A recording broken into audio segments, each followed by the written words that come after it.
Okay, so it's Sunday again, and on Sundays I like to do a lot of reflection on what I've done in the past week and what I'm going to do moving forward to improve myself.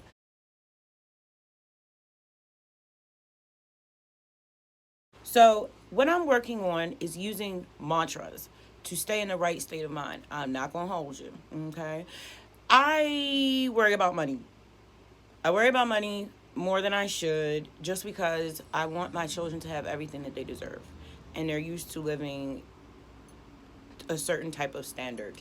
And I want to keep that standard. And I also want to make sure that we're investing properly and that we have a future, a bright future with land and a house that we own. I chose to leave my 9 to 5 so that I could have time to heal myself, develop my spirituality, and raise my children.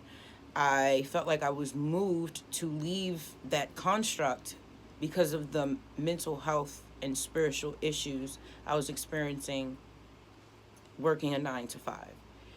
And also, I pulled my kids out of school and started homeschooling them, and they are all thriving. They all have their own businesses, they are self led, they are very, very open, mindful, loving people. And they became that way because we all got to spend time together and run through these plays of deep seated issues that we had with ourselves, with each other, with the world, and we got to work through those things as a family. There's no way to be able to deal with the deep issues and behavioral patterns that need attention when you spend so much of your time at school and at work. So I had to make those sacrifices, i.e., living below my means. Like, I make less money now, but I have a more fulfilled life and I don't feel like a slave. I use coping skills to deal with my mental health and spirituality. And so, what I would like to add is more deep breathing exercises, more spaces to meditate or just sit quietly listening to spirit and visualizing the things that I want, the kind of house that I want, the kind of clothes that I'm going to wear, the kind of car that I'm going to drive, how I'm going to be spending my time. I have to actually sit in the places that I want to be that I haven't been yet. I have to design my house. I have to style my hair. I have to get dressed and walk through my home. I have to play out my day in my mind and align myself with that future. This is how we become masters of fate. I cannot only spend time focusing on what I do not have because then I'm destined to repeat that. You tap into a frequency of lack when you only focus on what you don't have. So, what I need to do is use visualization and meditation and mantras to bring it on back. Bring it on back. Focus on what you really want. I asked myself one day, girl, what if you only focus on things that you actually want instead of replaying the past in your head or being afraid of what you're going to miss or not have? That was profound to me because in that moment I realized how negative I was, how fearful I was. And I don't want to be stuck in that loop. It makes you go crazy. There's nothing I can do to control what happens outside of me, but I can control how I respond or don't respond to those things. I can trim my diet of negative media and negative people and negative music and low vibrational foods that don't offer me nutrition, that make me sad and angry, because yes, you can eat anger when you're eating animals that are not farm raised and are not allowed to roam freely, and they're processed on farms where they're pooping next to where they eat, and they can hear their family members being murdered in the next room. That's not kosher. Okay? And it doesn't nourish your body, and it actually adds to this underlying anxiety that you feel just from living in a city or turning on your television, which I do not use TVs. They are portholes. Don't trust them. Mantras and mudras. Mudras. Like, I have, hold on, let me show you. So these are mudras. They're connected to our chakra points. Okay, and you can put your hands like this, do deep breathing exercises, and unlock the correlating and corresponding chakra points. This is what I'm going to learn more about. And I'm going to incorporate tai chi as well. It's been coming up in my readings. It's been in my readings for about a year, but now I'm actually finally ready to really get into it. Again, I had to eliminate all external distractions so that I could really focus on the things that were going to heal me. So that's the mantras and the mudras. So, as far as mantras, just reminding myself, telling myself, I am worthy, I am good, this is temporary, I am rich, I am whole, I am healthy, whatever I need in that moment. I'm just going to choose right now. I am able, I am wealthy, I am healthy, I am safe. And just keep repeating that to yourself. Like, I'm programming myself and reminding myself and my body that I am safe. We are good. These circumstances are only temporary. There's enough to go around. You will have more. You are worthy. You understand what I'm saying? And just come from a place of love and just make sure my frequency is high. Because I will just fall into that fear matrix real quick because I have this deep seated fear of not having a home. But I have a home. I have my kids. I have my health. I have my God. I have my works. I have my mind, and I'm grateful. So, learning how to be grateful, stay in the moment, using deep breathing exercises and mantras, moving my body around, making sure I'm getting in the sun, making sure that I'm cooking for myself, and that I'm reading and developing my mind and learning new skills every day that make me feel fulfilled and closer to spirit. These are the things I need to focus on, and the money will come. And it's easier said than done. Like, who don't want $1,000 at all times in their savings account, girl?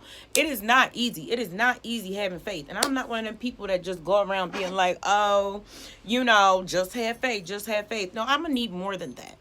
I'm going to need more than that. When you say just have faith, I just picture somebody praying and just sitting there and praying and waiting for things to happen. Okay? Just saying just have faith is not enough. I have faith in my ability to show up and utilize my skills for my own benefit and the benefit of others. I have faith that I have made it through every single storm that was sent to destroy me, literally tried to take my life, and I'm still here and I'm thriving. Faith in the fact that what I pray to exists and supports me 1000% and wants what's best for me. Faith that everything that I go through is simply here for my development. This is a me problem. Even if somebody is doing something to me, it's still a me problem. I'm still going to look and say, what role did I play in it? Nobody is a victim, and everything I experience is for me to grow from it. And it's hard to accept that when the bad thing you go through is like a rape or some other type of violent crime where you really actually are a victim. But the point is, in order to heal from that, you have to learn how to let things go, how to forgive people that you want to hate, and to allow yourself to grow from every experience that you experience, even if it's traumatic. And that's a hard truth to accept. Acceptance is something I'm learning how to do more in my old age because I can't control everything. I can't accept what I can't accept will turn into a disorder or a disease. What I can't accept will turn into intrusive thoughts. What I can't accept will turn into overeating or indulging in media too much or not sleeping. I have to accept that certain things are the way they are with the knowing that things change all the time. Your circumstances can change in 15 seconds. You could wake up and get a phone call that can change your whole life. You don't know who knows you. You don't know who loves you. You don't know the rooms that your name has been spoken in. You feel me? Like, especially when you're on social media or you're building a business or even just going to school or just out in the world walking around talking to people. You don't know who knows you. You don't know who overheard something you said and was inspired by and was like, yo, I'm going to invest in that person. That person you being rude to, you don't know who they related to. People go home and they talk to their family about their jobs, okay? So while you going through these fast food restaurant drive-thrus and talking to people all crazy, they going home and telling their family, who's telling their friends, and so now you have this whole community of people who know exactly who you are and how you treat people. Now on the flip side, what if you one of them people that open the door for somebody or say something nice when they were down? Just because they look bummy don't mean they are bummy. They could be rich. They could be influential. They could be one step away from taking their own life and wanting someone to invest in. You don't know who people are. You never know the opportunities you could be missing out on because you didn't open up your mouth or you were too afraid to be in the space that you were meant to be in. I'm telling you, you can be a master of your own fate. Your circumstances do not determine your future, okay? Your daily habits determine your future. Your mindset determines your future. Your drive and your work ethic determines your future. Your communication skills determine your future. your ability to comprehend and explain, expound, and expunge.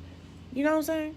So moving forward, Tai Chi, I'm going to do a session at least. I don't want to put too much on my plate. Like, this is something I'm interested in. I'm going to try to make it lightweight, not too much pressure, not too overwhelming. So we're going to do the Tai Chi. I'm going to learn more about mantras. I have that on my wall.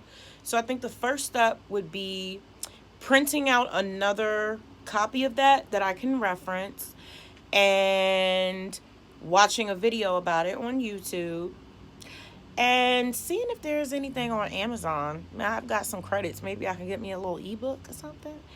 Or I can go the free route and just look up each individual mudra and research it independently. Because my printer came with this 9 months of me getting like free ink and stuff like that. And then when my 9 months was up, I'm in this subscription program where I can print out 50 pages a month, and I get free toner ink. So as long as I don't print over that, I'll get free toner ink. And I only pay like $5 a month. It's such a good deal. That printer is actually on my Amazon store. I had a lot of things going on. I make music. I have a website. I have something else. I want to tell you so bad, but it's almost done, and I'm not going to tell anybody because I've learned how to keep my own secrets. Yes, it's better sometimes not to tell people about projects until they're completed. So that's something else that I learned. Last night was the first time that I did my All Things Female podcast, and I had a great time. Thank you to everyone who showed up. Shout out to Kateri. I love you, sis. But yeah, we're going to do more deep breathing, and especially the mantras. That's when I'm excited about the mudras, but I'm so excited about the mantras because it's just an easy way to keep your frequency high, to keep your vibration high, and to keep yourself focused on what you want and not what you don't want. Try to train yourself to only focus on things that you want to happen. Only think about places that you want to go, okay? Because we keep making these internal thought loops that keep us trapped in sadness and despair. And nobody wants that. I love you. Thank you for spending time in Fury World. Check out my music. My music is available under my artist name, The Fury of Abyss, on all streaming platforms worldwide. Thank you so much, and I'll catch you in the next episode. Peace.